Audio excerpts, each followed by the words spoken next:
To our first sticky note lecture of the summer 2025. This is module 0, and the title of this chapter is What is Environmental Science? So, just to give you a heads up, you'll see sticky notes on the next few slides. You can pause the video and just make sure that your sticky notes are in the same place as mine. Let's take it away. So, to start off, we need just a little definition of what environmental science is. Some of you that took environmental science this past year should have a pretty good understanding. Those of you that haven't, you probably remember discussing it a little bit in bio.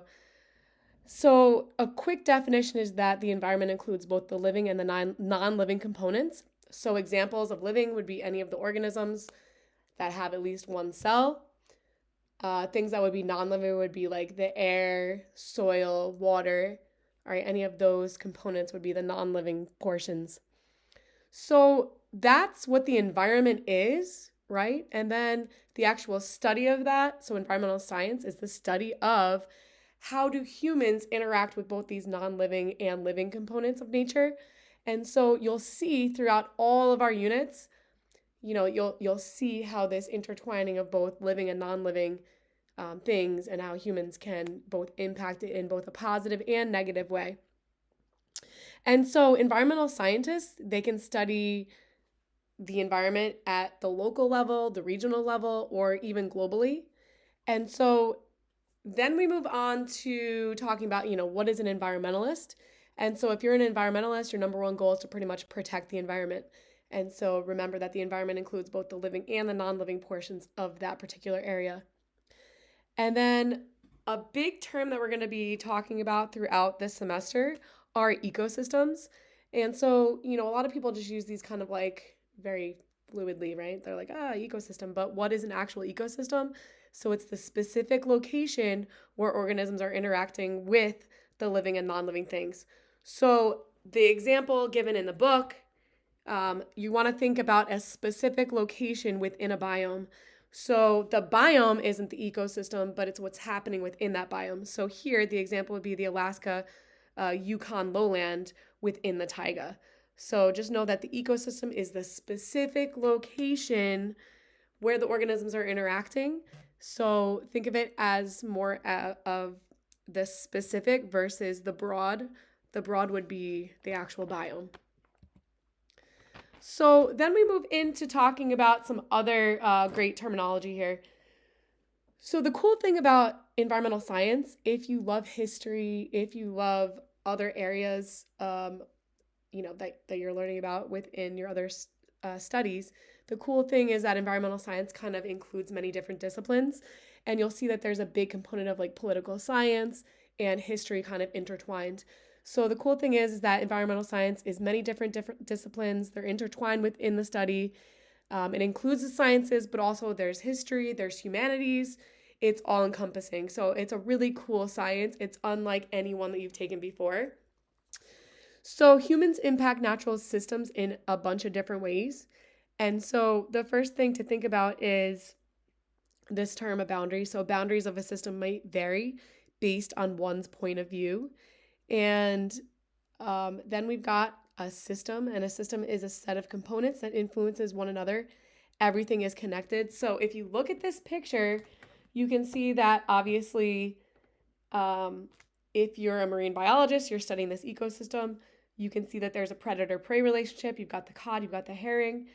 If you're an oceanographer, then you're looking at this ecosystem in a different manner, where you're looking of how the ocean currents affect the fish populations.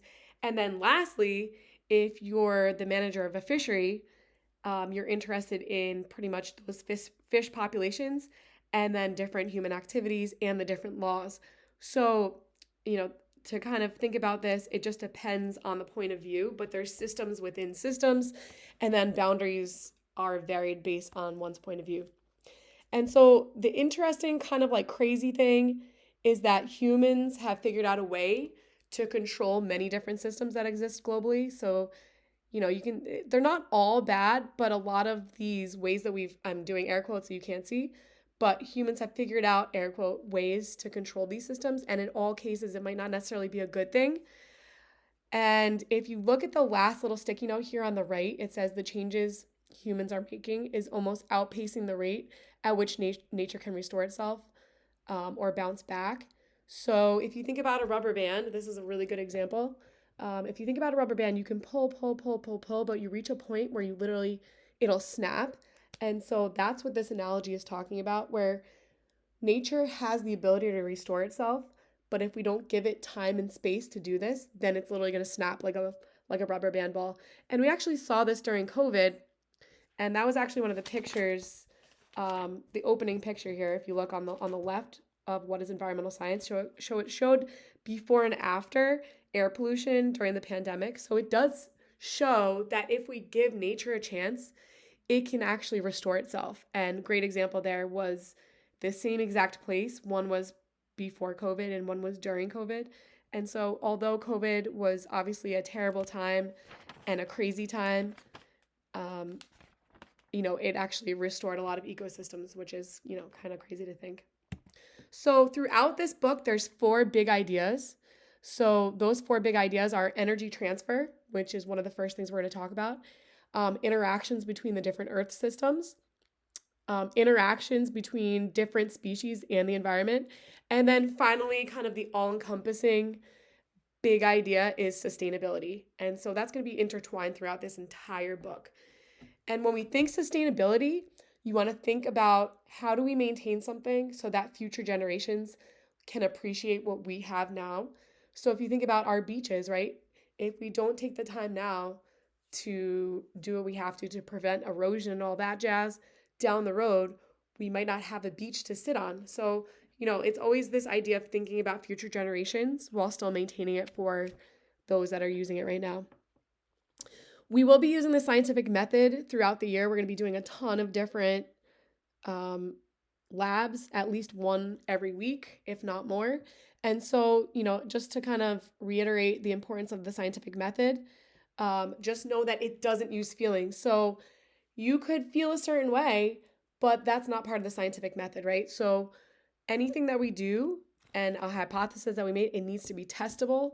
It can't be based on how you feel.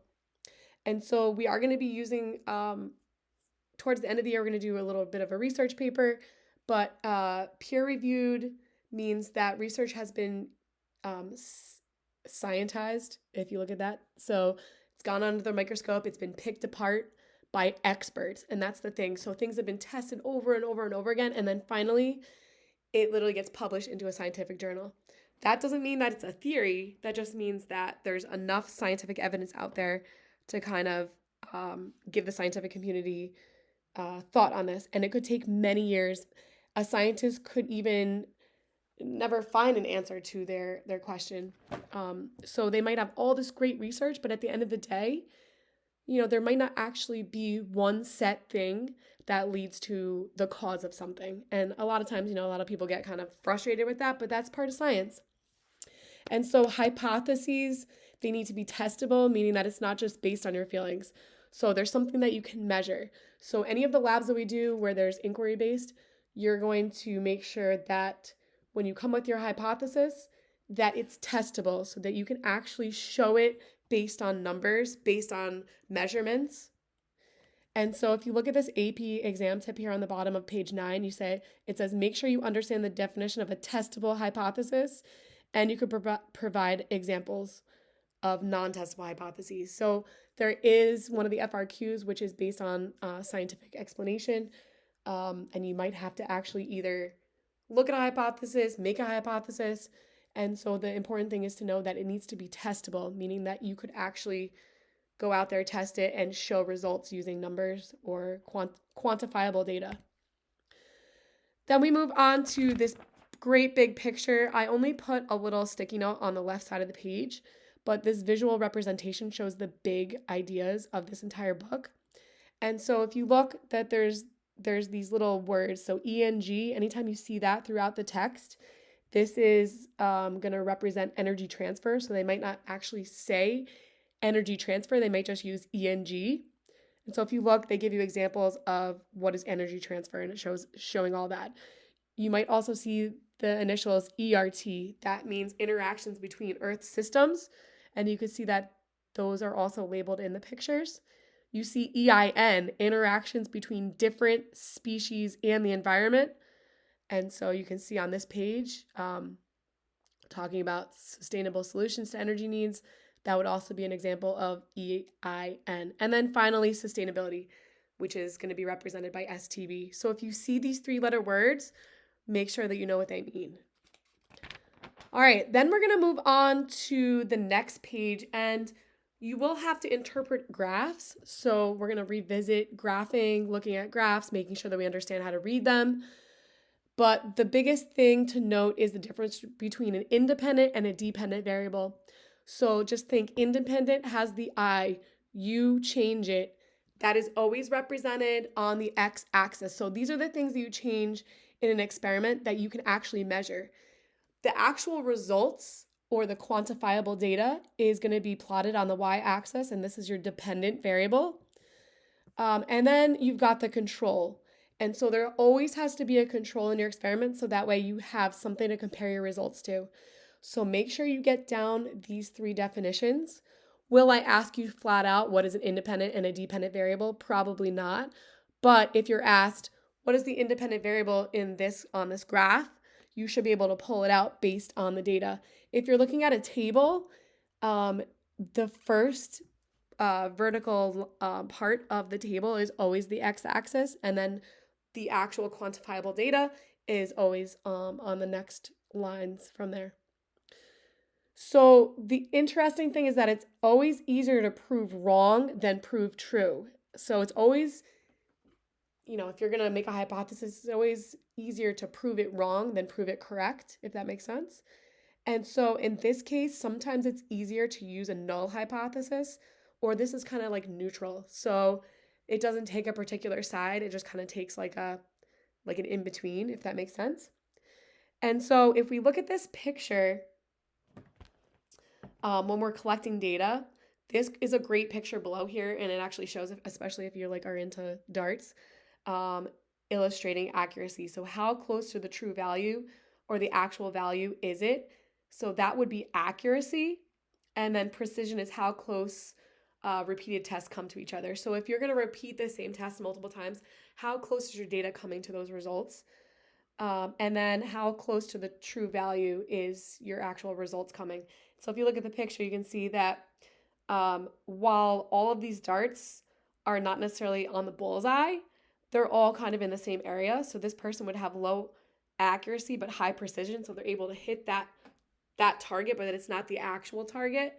The middle picture shows high accuracy, low precision. So you can see that they're getting closer to that bullseye, but they're not necessarily all in the same location. And then finally, in the last picture, you can see that they're all within that inner ring, really close to the bullseye. So that would be an example of high accuracy, high precision. All right, and then as we move on here, make sure you do that math problem. We will be doing multiple math problems. You want to make sure that you always have the scientific measurement at the end. So here, obviously you're not just going to put the number, you're going to put the measurement as well. In this case, it's miles. And so when you're discussing your findings, you want to always discuss your hypothesis, and remember that it's never confirmed by one single experiment. So never in the course of history should scientists be relying on one single set of data, right? So even if you're writing a paper, you're doing a research article, you're not just relying on one single article, you're pulling it from multiple sources, and therefore I like that. If you look at the AP exam tip here, it says the free response section of the AP environmental regularly asks students to design an experiment that covers each of the scientific methods. So we'll go over how to do this. There's an example here, but just make sure, you ask a question, you form a hypothesis, and make sure that the hypothesis is always testable. You have your results, and then you always discuss your findings. And then finally, just know that there are a few theories that we'll be discussing, but theories are made from hypotheses that have been tested over and over and over again with hundreds of tests that come out with similar results. And so therefore there's no contradictory data. And so if that happens, then we call it a theory. And theories, so these are some examples. So the first, theories without exceptions And so these are pretty much, they end up becoming laws because there's literally, this is it. This is what we know. And so that concludes module 0, which is kind of like the overview of like everything, which with a major focus on the scientific method. I hope you enjoyed this, and just know that they're not usually this long, but this one there was a lot to talk about. Plus, it's our first one. So if you have questions, please reach out. But I hope that you enjoyed our first sticky note lecture. Enjoy your summer and be on the lookout for module 1 coming out later this week. All right. Thank you.